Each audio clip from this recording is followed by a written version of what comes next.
سبحان الله في القرآن قرن الله تعالى بين مصر وبين مكة، فقال سبحانه وتعالى عن مكة: لقد صدق الله رسوله الرؤيا بالحق لتدخلن المسجد الحرام إن شاء الله آمنين. ولما ذكر الله مصر قال: ادخلوا مصر إن شاء الله آمنين. مصر رائدة إلى الآن في العالم العربي أدبا ونقدا وخطابة وفي كثير من الميادين حتى في العلوم الطبيعية. يقولون في العامي: يا داخل مصر منك 1000. الله. إن كنت عبقري ترى قدامك 1000 عبقري، إن كنت شاعر قدامك 1000 شاعر، إن كنت شيخ قدامك 1000 شيخ. بالله بالأمس بكيت بقول: يا أخي إيش البلد هذا، والله العظيم مع احترامي لكل إخوان العرب وما شاء الله ما في دولة عربية إلا فيها برضو نوابغها وعطائها، بس مصر بالذات والله العظيم متميزة. يا أخي إيش البلد هذا، هذه بلد العباقرة، بلد العلماء، بلد المفكرين، بلد المقرئين، بلد الفن. إيش عجيب قدرات هذا الشعب، قسما بالله شيء مذهل مذهل. مصر بلد طيب حقيقة، وأهلها شعب طيب، وأكثر بلد ارتحت فيه من بلاد العرب هي مصر.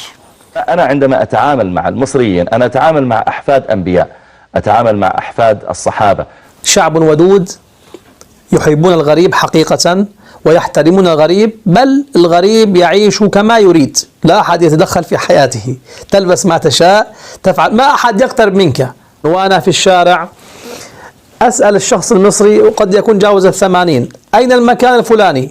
فيصر إلا أن يأخذني بنفسه. فهذه العادة حقيقة موجودة عند المصريين، وهي عادة حسنة. الغريب يحترمونه ويساعدونه، الناس جميعا إذا إنسان يحتاج إلى مساعدة الناس يفزعون من كل مكان إلى مساعدته. مصر سماها يوسف خزائن الأرض، اجعلني على خزائن الأرض. هي خزائن الأرض في العلم والمعرفة والريادة والأدب والشعر والفلوس والمال. شعب عشري، عشرة، يحترم العشرة، يرحب بالوافد، كأنك تعيش معهم من زمان. وبين النبي عليه الصلاة والسلام أيضا أن الصحابة سيفتحون الشام، سيفتحون العراق، سيفتحون اليمن، وسيفتحون مصر، لكنه اختار مصر ليوصي الصحابة بأهلها. قال: إنكم ستفتحون مصر فأحسنوا إلى أهلها. بعض الناس ربما أخذ نظرة عن المصريين من خلال المسلسلات، وكذا هذا خطأ. يعني حقيقة لا يوجد شيء من الواقع، يعني المسلسلات والأفلام تخالف حياة مصر تماما. مصر أكثر بلد فيه حجاب، والمسلسلات والأفلام صورت لنا مصر على أنها بلد يعني الكشف والسفور والعري إلى آخره. من العادات اللطيفة التي وجدتها في مصر عند جميع المصريين، والحقيقة هذه من آثار الإسلام العظيم. ما هي هذه العادة؟ إذا ما أراد أحدهما أن يودع الآخر إلى سفر أو إلى مهمة أو إلى مكان بعيد، يقول أحدهما: لا إله إلا الله، فالثاني يجيب: محمد رسول الله. وأسمعها كثيرا ما كنت أفهمها، حتى علمت ماذا يريد المصريون بهذا.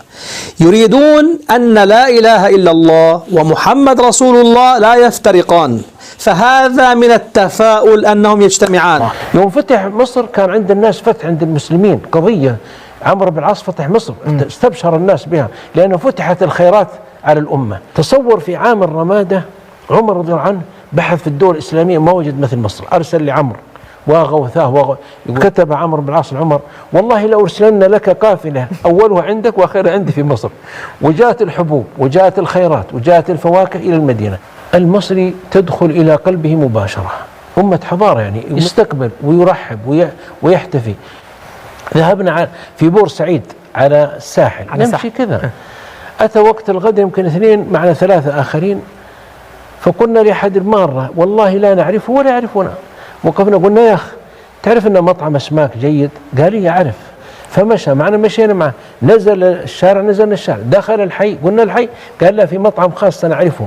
صدقنا، مشينا، دخل بنا في بيته. قلنا: ما هذا؟ قال: يعني أما أستحي من الله أنكم أواجه ناس يسألوني عن مطعم أدلهم على مطعم، والله ما تغدون إلا في بيتي. هذا من الشارع.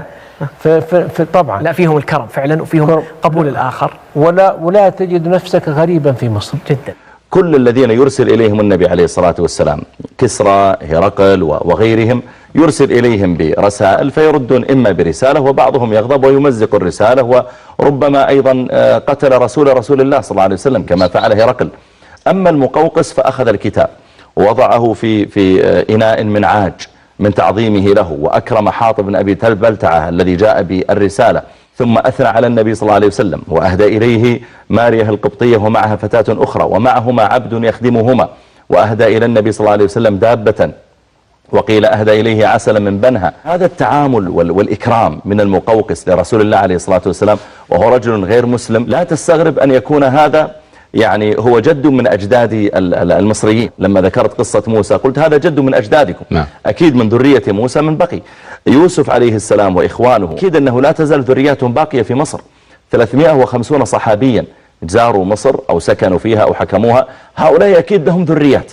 فأنا عندما أتعامل مع المصريين أنا أتعامل مع أحفاد أنبياء، أتعامل مع أحفاد الصحابة. مصر بلد العباقرة، بلد العطاء الذي لا ينضب. بس في تجويد القرآن الكريم أتحدى جيب لي أعظم مجودي العالم، بتلاقي مجود مصري من الطبقة الثانية يلعب بهم جميعا بضيعهم. طب ليش؟ إيش السر يعني؟ صح ولا لا؟ شو تقول لي؟ ما في، القرآن لم يقرأ إلا في مصر. أحلى صوت، أحلى طريقة لقارئ غير مصري مسكين يعتبر ضعيف لسه، جيب لي مقرئ مصري. إيش هالناس هذه يا أخي؟ إيش هذا يا رجل؟ يجلس هيك كأنه آلة ولا حاجة بكل بساطة، ويبدأ لك طول النفس، تنويع المقامات، الجمال، الإحساس بالقراءة، شيء خارق قسما بالله العظيم، خارق إعجاز.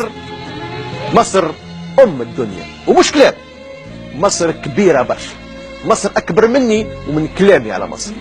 القاهرة كانت تسمى باريس الشرق، مصر التي كانت تكتب للعرب من توفيق الحكيم وطه حسين ونجيب محفوظ وأحمد شوقي والمنفلوطي، مصر رائدة الصحافة من حسنين هيكل ليسري فودة، مصر اللي أعطت من دمها مصر لنصرة القضية الفلسطينية من 48 و52 و67 و73، مجزرة مصنع أبو زعبل ومدرسة بحر البقر. مصر انطلق صلاح الدين الأيوبي لتحرير القدس، لأن المصريين يسحقوا أفضل من هذا، المصريين يسحقوا أفضل من هذا بكثير، وإن شاء الله المستقبل أفضل.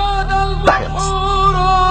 مصر مقدسة، الحكاية نتاعها شوف باش مقدسة مصر عند المصارى، الحب المصر، المصارى يحبوا مصر، الوطنية المصرية عالية. شوف وطنية مصرية مالا شنو والقناة تخلق المسلسلات اللي شفناها، جمعة الشواني وجمعة الهوان، رأفت الهجان اللي هو رفعت الجمال، مسلسلات سيرين تاع مسلسلات تاع ملفات المخابرات المصرية، دموع في عيون وقحة ورأفت الهجان. لا فما أكثر من هكا، وأنا فوجئت عندي مدة هكا نقرأ ونطالع في الأشياء هذيا، فما مطرب فوجئت إنه عميل مزدوج اللي هو سمير اسكندراني. شكون يعرف سمير اسكندراني؟